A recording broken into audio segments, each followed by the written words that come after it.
Formal आवेश को यदि आप अच्छे से एक एग्जाम्पल से समझ जाएंगे तो इससे क्या होगा, ये जो संरचनाएं आप बनाते हैं ना, लेविस संरचना, कोई भी आप संरचना जो बनाते हैं तो वो संरचना आपकी बिल्कुल सही एकदम बन जाएगी।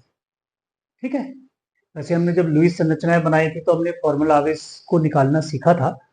फिर से हम इस कॉन्सेप्ट को समझते हैं। असल में होता ये है कि जो हम लुईस की संरचना बनाते हैं तो वो लुईस की जो संरचना होती है वो एग्जैक्ट संरचना नहीं होती है। ठीक है, संरचनाएं क्या होती हैं कि किसी भी अणु की जो संरचना होती है ना, कई बार एक से कई रूपों में उसको हम दिखाते हैं, है ना। उसको एक हम नया कॉन्सेप्ट भी कहते हैं, आगे हम पढ़ेंगे उसको, अनुनाद जिसको हम कहते हैं। तो किसी भी एक यौगिक की संरचना को हम कई प्रकार से दिखाते हैं। अब उसमें से क्या होता है कि उसमें से हमको एक सबसे स्टेबल जो उसकी संरचना होती है उसका चयन करना होता है। वो कौन सी संरचना होती है? जो एकदम लोएस्ट एनर्जी स्टेट में होती है, इसकी एनर्जी सबसे कम होती है। या दूसरे शब्दों में हम ये कहें कि जो फॉर्मल आवेश हम निकालते हैं जिस पर कम से कम आवेश होता है, वो संरचना हमारी क्या होती है? सबसे स्टेबल संरचना मानी जाती है। और यहीं पर ये फॉर्मल आवेश कॉन्सेप्ट हमारा जो है वो हमको संरचना को सही संरचना को पहचानने में मदद करता है। ठीक हो गया। अब हम पहले ये देखते हैं कि इन संरचना को हम निकालते कैसे हैं। एक हमने फॉर्मूला पहले देखा था फॉर्मल आवेश के लिए, इसको हम लिखते हैं माना फॉर्मल चार्ज। तो फॉर्मल चार्ज के लिए हम क्या निकालते हैं? Valency electrons. इसको हमने लिख दिया वी, वैलेंसी इलेक्ट्रॉन्स। किसी भी वैलेंसी इलेक्ट्रॉन क्या होते हैं? किसी भी परमाणु की जो वाहितम कक्षा होती है उस वाहितम कोष में उपस्थित इलेक्ट्रॉन्स को ही हम क्या कहते हैं? वैलेंसी इलेक्ट्रॉन्स कहते हैं। माइनस हम उसके लिखते हैं लोन पेयर ऑफ इलेक्ट्रॉन्स।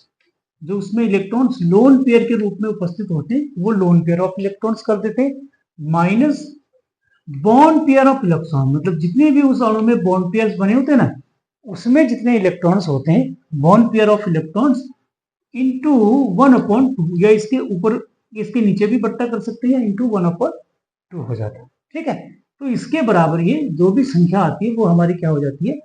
उसको हम उसका फॉर्मल आवेश कहते हैं।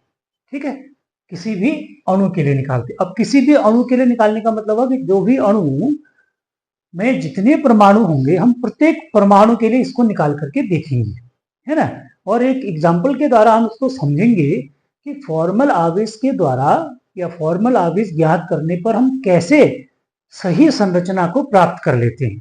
ठीक है, आप एक उदाहरण से समझेंगे ना इसको अच्छे से, तो आपको फिर कहीं पर भी इस कॉन्सेप्ट को लगाने में दिक्कत नहीं होगी।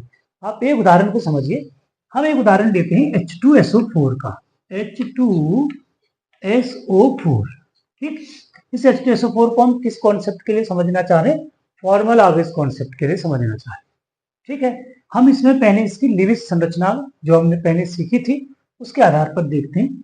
उसके लिए हम क्या निकालते हैं? पहले इसके वैलेंसी इलेक्ट्रॉन्स को निकालते हैं। इसके वैलेंसी इलेक्ट्रॉन्स कितने हो गए? 2 × 1, 2 हाइड्रोजन है, और प्लस हो जाएगा सल्फर के होते हैं 6, प्लस हो जाएगा ऑक्सीजन है आपके 4, तो 4 × 6 हो जाएगा, है ना। तो ये टोटल कितने हो जाएंगे? 2, प्लस हो जाएगा 6, प्लस ये हो जाएगा 24, तो ये बराबर हो गए आपके 32 इलेक्ट्रॉन्स हो गए। ठीक है, 32 क्या हो गए? इसके वैलेंसी इलेक्ट्रॉन्स हो गए। किसमें? H2SO4 में। अब हमने ये कहा था जब हमने वैलेंसी इसके लिविस डॉट स्ट्रक्चर्स बनाए थे, तो हमने ये कहा कि जब हम वैलेंसी इलेक्ट्रॉन्स को निकालते तो इसकी एक हम एक संरचना बना देते हैं। और संरचना बनाने के हमने कई नियम सीखे थे, तो उसमें हम क्या करते हैं? जिसके पास में सबसे कम परमाणु होते हैं उसको केंद्र में लगा देते हैं, एक ऑक्सीजन। उसके बाद हम उसके जो अन्य परमाणु हमको मिले उनको हम इसमें जोड़ देते हैं। ठीक है, और हमने कहा था कि जैसे हाइड्रोजन जो ऐसे परमाणु है इनको हम एकदम किनारे की ओर को लगाते हैं। हमने एक ये संरचना बना दी। ठीक, अब इसके आधार पर हम क्या निकालते हैं? इसके पहले bond pair of electrons. Bond pair of electron कैसे निकालेंगे? जितने बॉन्ड है उनको गिन लेंगे। और एक बॉन्ड में कितने इलेक्ट्रॉन्स होते हैं? 2 इलेक्ट्रॉन्स होते हैं। आपको हमेशा याद रखना है कि एक बॉन्ड में 2 इलेक्ट्रॉन्स होते हैं। अब यहाँ पर देखेंगे कितने बॉन्ड हैं? 1, 2, 3, 4, 5, 6 बॉन्ड। तो 6 बॉन्ड हमने लिख दिए, इंटू एक बॉन्ड में 2 इलेक्ट्रॉन हो तो 2 हो जाएगा, तो 6 दूनी कितने इलेक्ट्रॉन्स हो गए? 12 इलेक्ट्रॉन्स हो गए। ठीक है, 12 इलेक्ट्रॉन मतलब 32 में से हमने 12 इलेक्ट्रॉन्स यहाँ लगा दिए। अब यहीं से हम क्या निकालते हैं, इसके लोन पेयर ऑफ इलेक्ट्रॉन्स भी निकालते हैं। तो लोन पेयर इलेक्ट्रॉन्स को हम कैसे निकालते हैं, वैलेंसी इलेक्ट्रॉन्स में से क्या करेंगे, हम बॉन्ड पेयर इलेक्ट्रॉन्स को घटा देंगे। वैलेंसी इलेक्ट्रॉन्स इसके हैं 32 माइनस बॉन्ड पेयर इलेक्ट्रॉन्स आ गए 12, ठीक, तो कितने बचे, 20 इलेक्ट्रॉन्स बच गए, ठीक है ना, 20 इलेक्ट्रॉन्स बच गए। अब ये जो 20 इलेक्ट्रॉन्स होते हैं, इन इलेक्ट्रॉन्स का काम क्या है, इन इलेक्ट्रॉन्स को हम दो प्रकार से यूज करते हैं। एक तो हम क्या करेंगे, जितने भी परमाणु हैं इन परमाणुओं का ऑक्टेट पूरा करने में इन इलेक्ट्रॉन को इस्तेमाल करेंगे, और जो उसके बाद भी बच जाएंगे तो हम फिर वो परमाणु में क्या करेंगे, उसके बाहर से उनको लगा देंगे, ठीक, ऑक्टेट पूरा कर लेंगे। या फिर हम क्या करेंगे, कहीं पर इसको डबल बॉन्ड या ट्रिपल बॉन्ड, यदि किसी का ऑक्टेट पूरा करने के लिए जरूरत पड़ रही है तो वहां पर हम इसको लगा देंगे। तो पहला काम करते हैं हम, 20 इलेक्ट्रॉन को पहले हम लगाते हैं इसमें। देखो यहाँ पर हाइड्रोजन में लगाने की जरूरत नहीं है क्योंकि इसके 2 इलेक्ट्रॉन मिल गए इसको। इस ऑक्सीजन के लिए देखते हैं तो 1 और 2 इलेक्ट्रॉन है, 3 और 4 इलेक्ट्रॉन। तो यहाँ पर हम 5, 6, 7 और 8 इलेक्ट्रॉन यहाँ लगा दिए हमने। इसके लिए देखेंगे तो 1, 2 इलेक्ट्रॉन है इसके पास, 3, 4, 5, 6, 7, 8 इलेक्ट्रॉन हो गए। इसके लिए लगाने की जरूरत नहीं है। ऑक्सीजन के लिए देखेंगे 1, 2, 3, 4 इसके पास है, 5, 6, 7, 8 इलेक्ट्रॉन हो गए। यहाँ के लिए देखें 1, 2, 3, 4, 5, 6, 7, 8 इलेक्ट्रॉन, सबके ऑक्टेट पूरे कर देना। ये इलेक्ट्रॉन्स लगाने का मतलब ये है कि हमको ऑक्टेट पूरा करना है, सबके 8 इलेक्ट्रॉन्स करने हैं।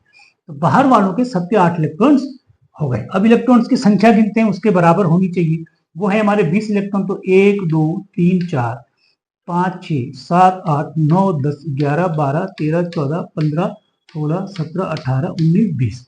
तो 20 ही इलेक्ट्रॉन्स इसके पास थे लोन पेयर में, पूरे H2SO4 के पास, और हमने 20 इलेक्ट्रॉन्स लगा दिए, ठीक हो गया।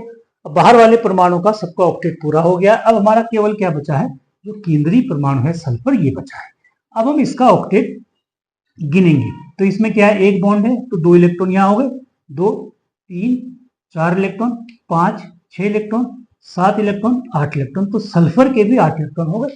तो इसका मतलब H2SO4 की इस संरचना में जितने भी परमाणु हैं उन सब परमाणु का ऑक्टेट क्या है, पूरा हो गया, ठीक हो गया। तो ये संरचना H2SO4 की हो गई, ठीक है ना, यहां तक हम पहुंच गए।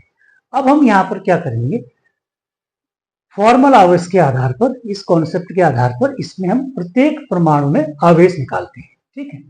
हाइड्रोजन में हम नहीं निकालते हैं, हाइड्रोजन में जरूरत नहीं है हमको लगाने की। ऑक्सीजन में हम लगा करके देखते हैं, ऑक्सीजन में इलेक्ट्रॉन्स को लगाते हैं। तो ऑक्सीजन में अगर हम लगाते हैं माना,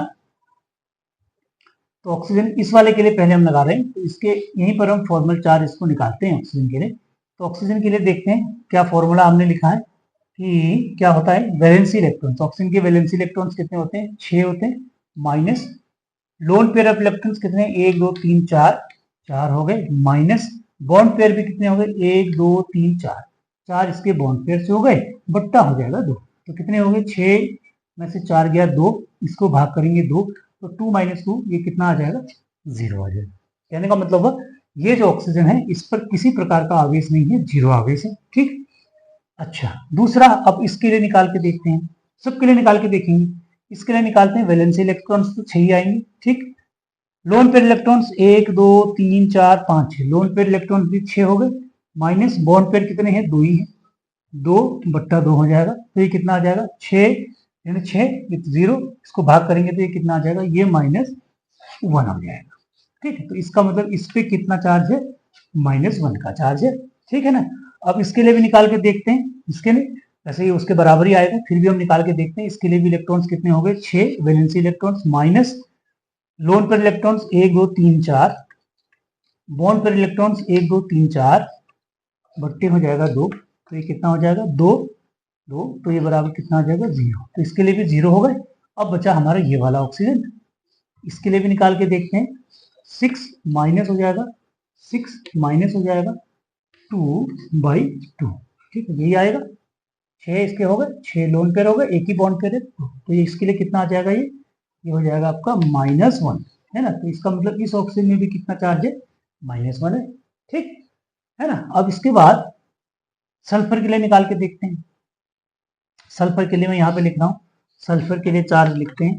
तो सल्फर के लिए वैलेंसी इलेक्ट्रॉन्स हो गए 6, लोन पेयर इलेक्ट्रॉन्स, सल्फर में कोई भी नहीं है तो 0 हो जाएगा, माइनस बॉन्ड पेयर देखेंगे आप 1 2 3 4, यानी कि 4 का मतलब हो गया 8/2, ठीक। तो ये कितना हो जाएगा, इससे भाग करेंगे हम, 4 बार जाएगा, 6 से 4 में करेंगे, ये +2 आ जाएगा। तो इस पे आ जाएगा आपका +2 का चार्ज, ठीक है ना।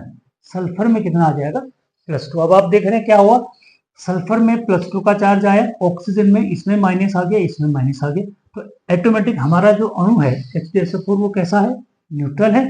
चार्ज भी हमारे पास कितना आया, इसके पास -1 आया, ये दो माइनस आ गए इसमें और 2 प्लस आ गए। तो ओवरऑल अगर आप देखेंगे तो वो चार्ज आपस में क्या कर लेगा, उसको बैलेंस कर देगा, ठीक है ना।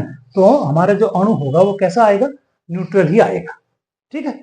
अब आप एक चीज देखें कि चार्ज निकालने पर तो न्यूट्रल ही है ना। अब इसके बाद हम एक चीज और इसमें देखते हैं, ठीक। अभी हम इसी कॉन्सेप्ट को अपने लगा के देखा ना, अब इसमें एक चीज और देखते हैं। हमने जब लिविस डॉट संरचना पढ़ी थी तो उसमें एक चीज और ये आती है कि जो केंद्रीय परमाणु होता है, यहाँ पे सल्फर हमारा केंद्रीय परमाणु है, तो केंद्रीय परमाणु के पास ये इस तरह की उसकी क्षमता होती है कि वो अपनी जो मैक्सिमम उसकी कोवेलेंसी होती है, अधिकतम जो उसकी सहसंयोजकता होती है वो उसको शो करता है। तो यहाँ पर इसकी ये मैक्सिमम कोवेलेंसी इसमें इसकी आ नहीं रही है ना। किस किस की नहीं आ रही, एक तो सल्फर की नहीं आ रही है, अधिकतम जितनी आनी चाहिए थी वो नहीं आ रही है। दूसरा एक चीज और देखेंगे आप इसमें, दूसरा इसमें आपको दिख रहा होगा, जैसे हाइड्रोजन की हम कहते हैं एक होती है ना, ये हाइड्रोजन की एक दिख रही है आपको, इस हाइड्रोजन की एक दिख रही है, इस ऑक्सीजन की एक ही दिख रही है, इस ऑक्सीजन के लिए 2 दिख रही है, वैलेंसी इसकी +2 ही होती है ऑक्सीजन की, इस ऑक्सीजन के लिए भी एक दिख रही है, इस ऑक्सीजन के लिए भी 2 दिख रही है। तो कहने का मतलब है कि अभी भी इसमें क्या है, एक सल्फर और 2 ऑक्सीजन ऐसे परमाणु हैं जिनकी मैक्सिमम कोवैलेंसी हमको नहीं मिली है। तो हम क्या करेंगे इसके लिए, हम क्या करते हैं, ये जो आपका इलेक्ट्रॉन पेयर दिख रहा है, ये जो इलेक्ट्रॉन पेयर था, इस इलेक्ट्रॉन पेयर को यहाँ पर हम बॉन्ड के रूप में लगा देंगे। ये वाला जो इलेक्ट्रॉन पेयर है इसको भी हमने बॉन्ड के रूप में लगा दिया, ठीक है, बॉन्ड के रूप में लगा दिया। अब ऐसा करने के बाद, अब देखो ऐसा करने का क्या कारण है और हमने ऐसा क्यों किया है और इससे क्या हमको मिलेगा, इसको हम विस्तार से फिर बात करते हैं। हमने क्या किया कि हमने, है ना, ये मैं इसलिए मिटा रहा हूं आपको कि अभी देखो आपको पता चल जाएगा कि क्या क्या किया हमने। हमने कहा कि हमने क्या किया कि हमने इसकी कोवैलेंसी को मैक्सिमम बनाना था। तो पहले वाले में ये सिंगल बॉन्ड हो रहा था, यहां पर आप करने में कितना हो गया, 1 2 3 4 5 6, 6 का मतलब 12।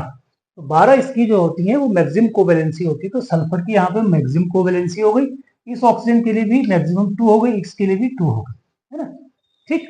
तो ये मैक्सिमम कोवैलेंसी यहाँ पर इसकी शो होती है। एक बात तो ये हो गई, इसलिए हमने ऐसा किया, है ना। आप कहोगे कि भाई ये आपने इसमें क्यों नहीं करा, इसका क्यों चेंज नहीं करा। अगर हम इस ऑक्सीजन का चेंज कर देते, माना आपको करके दिखाता हूँ, माना अगर मैं इस ऑक्सीजन के इस इलेक्ट्रॉन पेयर को यहाँ बॉन्ड बना दूंगा, ठीक, तो इससे क्या होगा, इससे क्या होगा, अगर मैं इसका ना करूं इसका कर दूं माना, ठीक है, तब क्या होगा, देखो तब क्या होगा, ये सल्फर के लिए तो ठीक है 12 हो जाएगा, है ना, लेकिन इस ऑक्सीजन की कितनी हो जाएगी, 3 हो जाएगी, है ना। तो इसकी होती कितनी है, 2 ही होती है, तो इसलिए हम इसको नहीं करेंगे, है ना, ये तो सिंगल ही रहेगा हमारा और ये इसी तरीके से रहेगा। इसलिए हमने किसका किया, इस वाले ऑक्सीजन का किया, समझ रहे हैं आप, ठीक। अब हम क्या करेंगे, अब ऐसी कंडीशन में हम इसमें चार्ज निकाल करके देखते हैं, फिर से चार्ज निकालते हैं।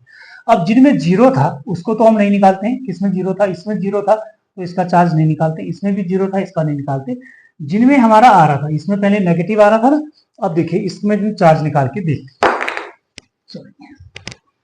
इसमें हम चार्ज निकाल करके देखते हैं, इस वाले ऑक्सीजन में और इस वाले ऑक्सीजन में देखते हैं और सल्फर में देखते हैं, ठीक है। पहले हम इस वाले ऑक्सीजन में देखते हैं चार्ज निकाल कर। इस ऑक्सीजन के लिए वैलेंसी इलेक्ट्रॉन 6 हो गए, ठीक है। लोन पेयर इलेक्ट्रॉन कितने, 1 2 3 4, लोन पेयर कितने हो गए, 4 माइनस, अब इसमें बॉन्ड पेयर कितने हो गए हमारे, 4 हो गए, ठीक। तो ये कितना हो जाएगा, /2 हो जाएगा, ठीक है। तो अब कितना आ गया, 6 - 4, 2 से भाग कर देंगे तो कितना हो गया, 0। अब इसके लिए चार्ज कितना आ गया, 0 आ गया। इसके लिए भी देखते हैं, ये भी वही है सेम, वैसे तो उतना ही आएगा।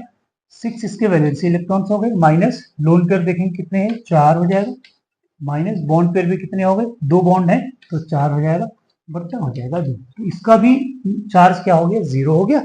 सल्फर के लिए भी निकाल के देखते हैं, ये सल्फर के लिए निकाल के देखते हैं। सल्फर के लिए अब देखेंगे हम, वैलेंसी तो इसकी 6 होती है, लोन पेयर अभी भी इसमें कोई नहीं है, 0 है, माइनस बॉन्ड पेयर कितने हो गए, 1 2 3 4 5 6, 6 दूनी 12, ठीक है ना, 12/2, ठीक, 2 से भाग करेंगे 6 बार, फिर कितना हो जाएगा 0, प्लस माइनस 0।